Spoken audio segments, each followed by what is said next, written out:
Hey guys, Sam here at NA Studios. Today I want to take a look at a microphone that has no business sounding as good as it does.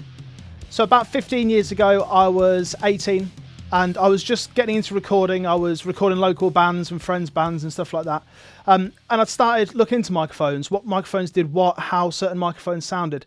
And I started seeing the Shure microphones that weren't the standard 57, 58, things like that.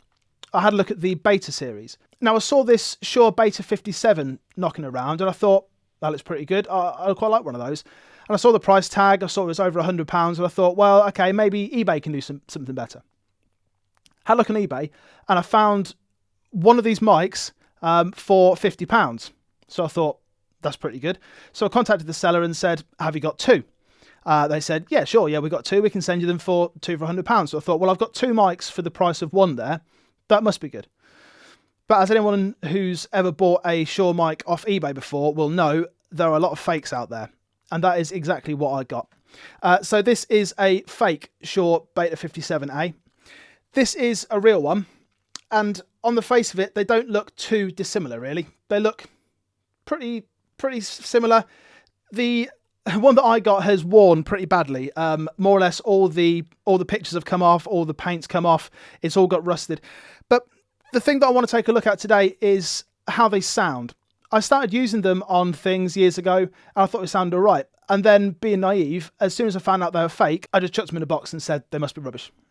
But I've recently got them out and I've realised that they actually sound incredibly good for a fake mic. So let's take a listen to them here. I've got them on drums. I've got two 57As, one of the fake ones and one of the real ones on a snare drum. Now these were set up as close as I could get them to being perfectly aligned in exactly the same spot. And I was surprised by how good the fake one sounded. In some places it kind of sounded better, I thought. So here it is completely raw. This is the top one. You can see I've got sections muted and the bottom one's muted, alternating takes. Top one is the real mic and the bottom one is the fake mic. So first off, you can hear the real one, then fake, then real, then fake. See what you think.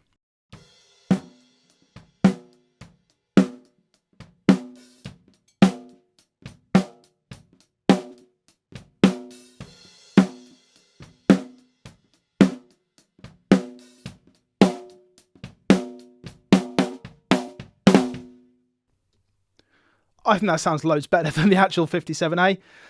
It's got a lot more bite to it, a lot more snap.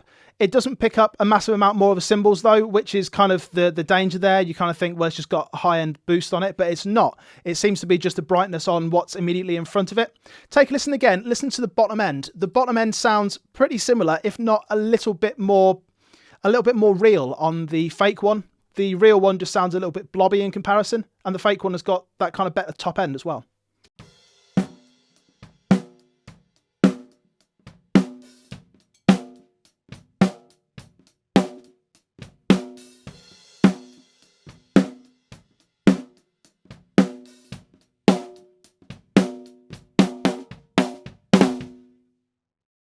I think it sounds great. I really don't think that I would listen to the fake one and say that sounds like a cheap Chinese fake mic, because it doesn't at all. It actually sounds astonishingly good. The place that I've found they sound really fantastic though is on toms. And here I've got them on a floor tom. So I've recorded a floor tom using the real 57A, the fake 57A, and then an Audix D4 as well. The Audix D4 is kind of my favoured mic for floor toms. It's got a nice bottom end, and when you EQ it, it's got a decent amount of top end as well. It sounds excellent. But the real Beta 57 sounds naff. It doesn't sound very good on the floor tom. The D4 sounds fantastic, and the Beta 57, the fake one, kind of sits somewhere in between. It's got similarities from both. It has a bit more bottom end in this case than the real 57A. I think on the snare you can't hear it because you're not using that real low end that the floor tom has. Have a listen to them though. First off, we've got the real 57, then the fake 57A, and then the Audix D4 after that.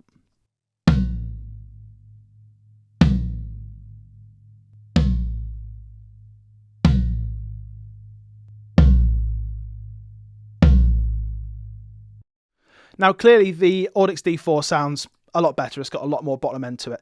But just concentrating on these two for a moment, let's take a listen to the real one, then the fake one, then the real one again. You'll notice how the low end kind of just shrinks in a little bit when we go back to the real one. The fake one has got a lot more bottom end to it. Take a listen.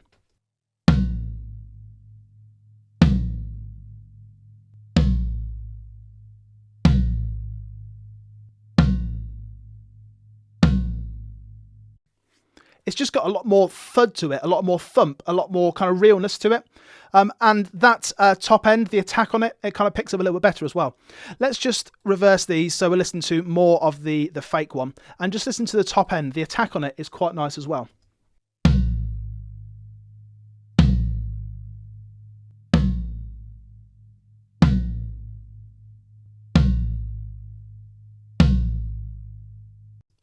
The attack on the real Beta 57A is a bit cardboard boxy, it's a bit mid-rangey, but the fake one has got some nice kind of slap to it, some nice attack, and it's not got that weird cardboard boxy mid-range, which is weird.